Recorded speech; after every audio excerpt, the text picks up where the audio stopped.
Hi, I'm Ben Max from Gotham Gazette. And I'm Jarrett Murphy from City Limits. And today, as part of our ongoing look at the big issues shaping the 2021 race, we're focusing on the economy.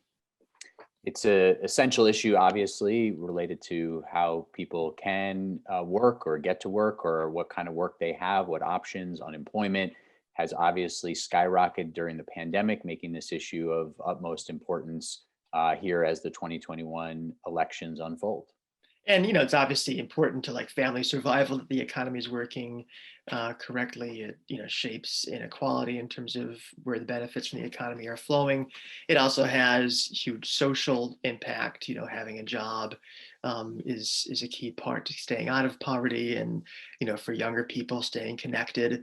And it feeds into city policy in a very direct way, covering all other issue areas because the economy is essential to generating taxes through property taxes on the value of our real estate.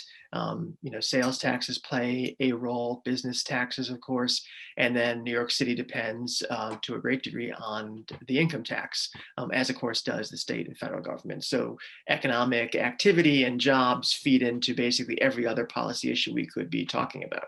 As candidates are running for office, whether it's mayor or city controller or city council seats or others, one of the most important pressing matters for voters and other residents of the city is, of course, what's the economic health of the city? What kind of jobs are available? What are the quality of those jobs? What are the wages? What are the benefits? And as you get at, how do I get to work? Is it easy to get to work? What's my quality of life around my job? There's so many different factors that go into sort of the economic health of the city and then also people's individual experiences with the economy.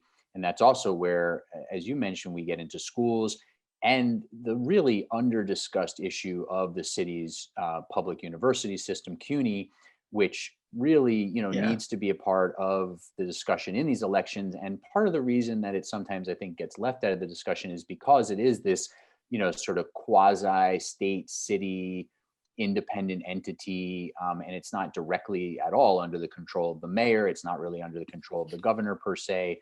And so it sort of gets left out of the discussion sometimes, but especially as the city's going through such difficult economic times, CUNY is a very important piece of the puzzle, as well as the pre-K through 12 system that the mayor has much more control over and that, the city council has oversight power of, et cetera. And whether people are graduating from New York City schools ready to go to college, ready to then use that experience to enter the workforce for good paying jobs, those are big questions for all the candidates. And this is one of those issues that people have talked about since they began having elections, right? I mean, you could go down an issue list in any mayoral campaign dating back to the 1898 consolidation of the city, and the economy would be there. But I think obviously, as you mentioned at the outset, things are much more fraught this year. This is a chart I pulled from federal labor stats showing employment in the city, and you can see, basically the history of the city as we understand it is partly written in some of these numbers, right? The fiscal crisis in the 70s, growth in the 80s, a recession that affected David Dinkins' mayoralty. You can see the dip after September 11th. You can see the dip after the financial crisis. A very impressive gain in the years since then, for which Mayor de Blasio took some credit. And we'll talk in a second about whether that was appropriate or not. And then just an incredible fall off in the past year. And I think one of the questions is obviously what happens beyond that chart, and whether the tremendous challenge of COVID is just a devastating one-time blip, like the worst blip of all time, or if it has fundamentally changed the landscape of the economy. And I think that's one of the difficult questions people to deal with is the population going to come back? Are people going to return to offices? Is retail ever going to look like it used to? Is dining, tourism, are those things ever Tourism, going to yeah. come back? Mhm. And I think this goes to another point that we have to keep in mind as we talk about this discussion. And obviously, our focus, as always, is on the mayoral race. Other people in the mix affect the economy too. The council, the comptroller, certainly others have a hand too. But anyone on the city level is obviously no one has a lever controlling the economy. at any level of power, but especially here in the city. They are, mayor is subject to, the rises and falls of the larger economic sea, and also economic policy that he or she doesn't set. What the Fed does with interest rates, and what the president and Congress do with the stimulus, with tax policy. One of Trump's big slights against the city was changing how local and state income taxes are deducted or not deducted against your tax liabilities. So you're dealing with an issue that's both massive and important, a huge part of the mayoral conversation and other campaign conversations, in a very fraught state now, and also one where any local politician is going to have partial control over having some influence on it. Well, we don't have to. A couple of things you said, remind me of a few recent issues. Again, our focus is, of course, on the mayoral race. The mayor still has so much power in the city, but we don't have to look too far back to see how city council decisions around land use, or even just sort of the use of the bully pulpit and coalitions opposing certain projects can have an impact on the city's economic picture. Obviously, there was the Amazon HQ2 deal that went down. There was an industry city rezoning proposal that was supposed to be adding jobs that was opposed and withdrawn. Those are a couple of big recent examples, but the city council, through its land use decisions, but also just how the local political atmosphere is, there's been a lot of discussion around whether there's too much of an anti-development, anti-growth mentality when it comes to housing, which we can't separate from jobs, when it comes to issues related to transit and transit policy, and then some of these big land use decisions.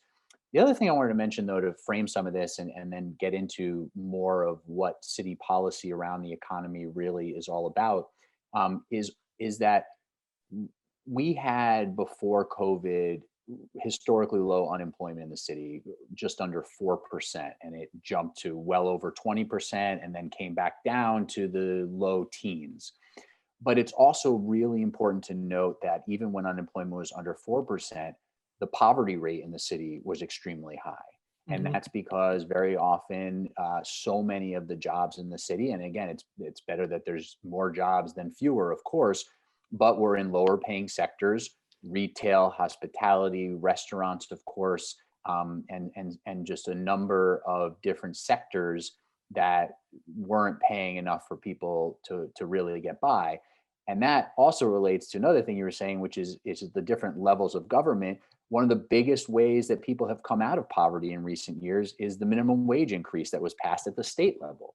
But a lot of that was pushed by de Blasio and many others at the city level. So obviously a lot of parts moving together in this discussion, but I think it is important to note that one thing we are seeing people say, people in government now and running for government, is that we don't really want to return to the economy from before COVID. We want to bring jobs back, but we want to figure out how they can be better paying jobs with better benefits and not have 4% unemployment and 20% of the New York City population still living in below poverty.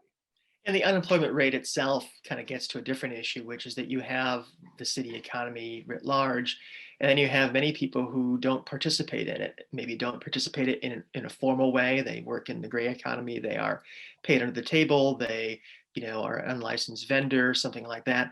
And also people who just are not in the economy. One of the tricky things about the unemployment rate, of course, is that it only counts people who are actively looking for work but don't have it. People who have never entered the workforce, who've dropped out, who are totally disconnected, don't count. That's always been kind of the other number to look at in the city, and a big concern, because obviously the number of jobs in the city can involve, especially now, people who don't actually live or pay taxes here or raise their families here. So yeah, it's a complex issue with a lot of different layers and a lot of different power that the city can use. We've mentioned a few already. The bully pulpit, land use policies, obviously city tax policy, and frankly, city hiring is a Mhm. huge part of the economy. 300,000 or so city employees obviously are a major part of the workforce. What they are paid, what city contractors are paid. These have been some of the levers used in the past, and obviously there are plenty of others too. Well, and many, many thousands, as you just got at, many, many thousands more who are not directly on the city government payroll, but are part of city contracted services. The human nonprofit services sector is a huge one that the city contracts with for things like homeless shelters and food services, and so many others. And so there's a lot of people that rely on city spending, city government programs for work. There's a lot of discussion, at least in the mayoral race early on, about city tax policy and how it could be used to help small businesses. There's also, obviously related to the economy, city policy related to things like business fines, business regulations. There's a lot that's not under the city government control, but there is a lot that is. And we've seen Mayor de Blasio take some steps to try to reduce fines on small businesses, but there's a lot of discussion that could go further. There's discussion about trying to remove, of course, as always, the red tape that's in the way for businesses. You got at this idea of street vending. We're seeing the number of street vending permits drastically expand, it looks like. That's part of the picture.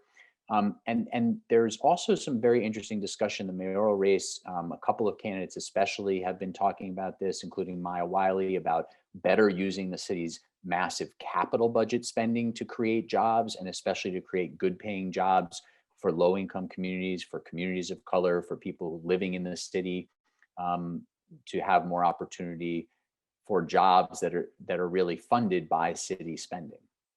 Yeah, and I think, that gets to one of the kind of tricky dilemmas for whoever's going to be the next mayor, is that if the tax environment, the economic environment lends itself, at least in some people's eyes, to a more austere approach to spending, that has a macroeconomic effect. If the city cuts funding, if it cuts spending on capital, if it cuts jobs, that might have an effect to clean up the city's balance sheet, but it will have a broader economic impact as well. And I think, when we come to questions that we want the candidates to answer, mayoral and otherwise, now and over the next few months of this campaign, that's one of the big ones for me is, do they think the economy has fundamentally changed? Is the new normal going to look different from the pre-COVID normal in terms of people coming to the office, people living in the city, retail existing like we used to? And if it has changed, how do we adapt to that? Right. I think that's a really important one. And the reliance of the city, as you said early on in this conversation, on commuters coming into Midtown Manhattan. It's not the only piece, but it's a huge piece in how Midtown has been so hollowed out. And that isn't just about those office jobs all over Manhattan, but also the jobs that then rely on those jobs. And those are jobs, of course, in service and food and other sectors of the economy. And so important about what the future of work looks like, and how city government is trying to talk with business leaders, work with small businesses, and do so many other things to try to make sure that jobs return and that they're safe. One of the biggest questions that I want mayoral candidates and others to answer is to really dig into the specifics of leveraging city policy for job growth. What does that look like in terms of tax policy, land use policy, a number of other policies, use of the capital budget that we got at, use of the city's economic development corporation and other city entities. You mentioned health and hospitals. There's, of course, others, using those to create jobs and foster economic growth, not necessarily just city government jobs, of course, but private sector jobs, and how the city can leverage its assets, its money, its spending, and its policy to create jobs. What does that look like in specific? Hi, I'm Jarrett Murphy from City Limits. And this is Ben Max from Gotham Gazette. Today, as part of our video series breaking down key issues in the 2021 New York City election cycle, we're talking about education, always a central issue in city politics and government, and always a central issue in mayoral races and other races for office. One thing that's unique about schools, I think, compared to many other public issues, is that, there are people who can escape the system, not obviously there's only one police force for New York City. There's only one set of roads. There's really only one park system. But and we're both parents, if we decide we want to exit the system for one of a number of reasons, for religious reasons, for concerns about safety, quality, even staying within New York City, you can go to private schools, you can go to parochial schools. And of course, that's part of the reason why there's choice within public schools now, is to compete with that. And that's a very interesting factor that also leads to some of the vexing issues.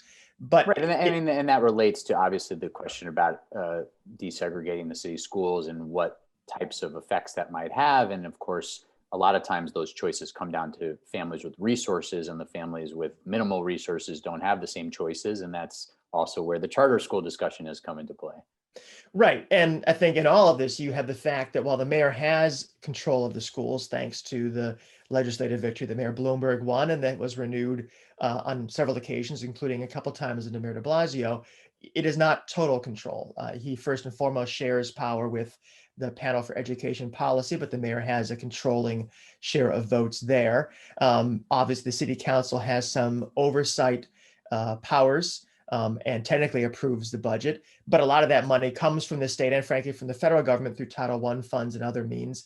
And the governor and state are big players too in this, as well as, of course, the unions. You know, this is an area of city government where unions have traditionally been very powerful. Some of the biggest controversies in New York City come from when the union was unhappy with the conduct of schools and there were big strikes. So there are a lot of other kind of cooks in the kitchen when it comes to education policy. Yeah, there's the governor and legislature, as you mentioned, and there's also the state education department and the board of regents, which are, quasi-independent entities in some ways, a lot of appointments through the legislature there. So the power that rests in sort of state level entities on education is immense, like a lot of other powers in New York, that New York City needs to ask for permission, ask for funding, ask for policy changes. A lot of it does go back to the state level. And that's where we've seen debates over these last couple of mayoralties around mayoral control of city schools, but also, the cap on charter schools is at the state level, and the state controls the education funding purse strings in big ways that come down to the city. And some of that has related to funding for charter schools, co-locations, rent, things like that. So big battles all the time. And of course, the specialized high schools I mentioned earlier, the three big ones, the admissions process is enshrined in state law. And that has been a topic of contention under de Blasio, and has certainly been part of the mayoral race discussion that we're having in 2021 here. And as we get to that 2021 race for mayor, and of course the other races that are happening around the city for city council, controller, public advocate, borough presidents, the issue we haven't mentioned yet that of course is dominating the discussion now is how Mayor de Blasio is managing COVID and schools. And he has taken a lot of hits, had some false starts, but also is getting a lot of praise from many parents and other quarters around being pretty forceful about reopening schools, and that this might be part of his defining legacy as well. Although, as we're speaking, we really don't know where this is all going to land. Vaccination is happening. Things seem fairly safe in schools, but we really don't know exactly where things are headed on that front. And that's a huge issue, obviously, for the candidates running in 2021 is de Blasio will finish this school year, will begin the 21-22 school year, presumably with widespread, if not total, in-person learning. But obviously, the successor is going to have to deal with the longer term impacts of this education experiment that has not necessarily gone particularly well over the past year. What's the impact of academically of students having had remote learning for this long, of them having very uneven learning experiences, even within the same classrooms, and the emotional impact that it's had, the damage we hear about to children emotionally and socially. Dealing with that is going to be the kind of portfolio of the next mayor, as well as you said, we don't really know. We hope that, and we think that we are seeing the light at the end of the tunnel in terms of COVID. But there obviously are variables out there with these new variants, questions about how effective the vaccines will be. We assume things will be normal by this time next year, but this may not be the last time we have to think about handling schools during a pandemic, and learning lessons from this one. I think a big thing we need candidates in 21 to talk about. Well, like on so many other issues, COVID has exposed or further exposed major crises related to education, related to just society. That includes the number of homeless students. Well over 100,000 is the estimate that are in the school system, either in shelters or doubled up with family members or friends. There's obviously the digital divide that has become such an enormous focus during COVID because of remote learning. Then going back to what you were saying, there's all the questions about the quality of remote learning and how much Further, many students are falling behind during COVID. How far some students have started to fall behind during COVID. The mayor has promised to have sort of a learning loss recuperation plan in place before next school year. But unquestionably, the next mayor is really going to have to deal with the mess that's been left by COVID, that's been left by some of de Blasio's failures on this issue to have a more robust, remote education plan in place, to have bridged the digital divide better and other issues. And so the next mayor is facing that challenge, the challenges of just before COVID, again, so many under-resourced, underperforming schools, many thousands of kids who can't read at grade level, who are struggling in school, kids with undiagnosed learning disabilities, kids with learning disabilities who need more resources and more attention, and these huge resultant gaps in college and career readiness that still exist in the city. Even as we've seen graduation rates and test scores creep up, there are still these major problems in city schools that were here before COVID and have only been exacerbated.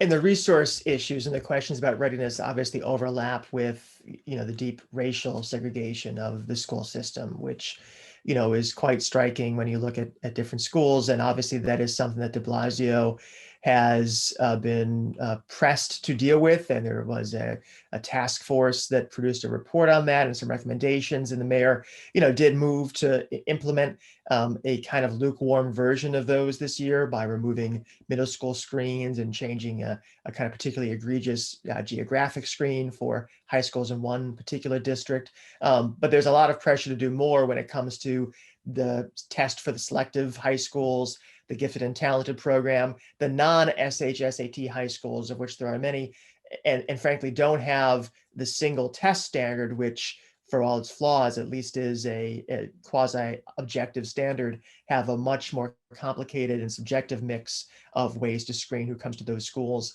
Fixing that is something that there's a lot of pressure on the mayor to do, but it's very, very complex, and a lot of different allies and enemies and kind of fractures in that issue. When you try to talk about dealing with the SHSAT test, there are people in the Black and Latino communities who are concerned about racial disparities and how the test reinforces them. And then you have parents in the Asian community who tend to be very well represented in those schools, who believe that changing the test would harm their children's ability to access those schools. I think two other issues that come to mind too are school safety. A lot of pressure to remove police from schools, but the concerns about how you then handle the fact that there is sometimes violence in schools, and violence and discipline are a key problem or a key obstacle to learning. And the one thing that maybe is for another time, but connects to this, is we're talking here about K through 12, but for a lot of students in New York City, public schools connect directly to the CUNY system, which is an incredibly important system that's under a lot of pressure, dealing with its own kinds of segregation and resource issues. And frankly, is where some of the preparedness issues you've talked about really come to bear, when students are in college being asked to do college level work and finding that their writing skills or their reasoning skills are not up to snuff. Right, and I think it's important that you mention, the wide range of things here that the mayoral candidates, as they're appearing at these endless number of forums, are being asked about, include a lot of the hot button issues like SHSAT and the specialized high school admission, gifted and talented, school screens, school safety, and those issues that you just mentioned. There's been limited discussion about CUNY, and there probably needs to be a mayoral forum just focused on CUNY. But it's notable that in the mayor's race, only one candidate so far, as we're talking at least here in mid-February, Sean Donovan, has put out a detailed education plan. A number of other candidates have put out bits and pieces of their education agenda, and many of them have been answering education-related questions to give a sense of their stances at these forums. And there's a wide range within the Democratic primary of viewpoints on a number of these topics that are, voters need to sort out. We in the media need to sort out and help show voters. And some of that's happening, and much more will be. There seems to be a good bit of consensus in the field that mayoral control of city schools needs to stay, although there's a couple different viewpoints on that. But there's a lot of talk about some of these hot button issues that often, without a really detailed education plan being put out by the candidates, sort of obscures a lot of what the mayor and their school's chancellor really does with the school system. And so much of that is sort of about a broader vision for management, for how principals, how much control over their schools principals have, the roles of superintendents, the resources that schools have. We talk about school safety. A lot of times that discussion is focused on police and school safety agents and whether there's NYPD officers that are armed in some schools, metal detectors. But then often that leaves out, the role of guidance counselors and social workers and nurses at schools. And those are, important topics for the mayoral candidates to talk about as well, especially if they're talking about removing school safety agents or NYPD officers from school. What's their plan for bringing in those other resources?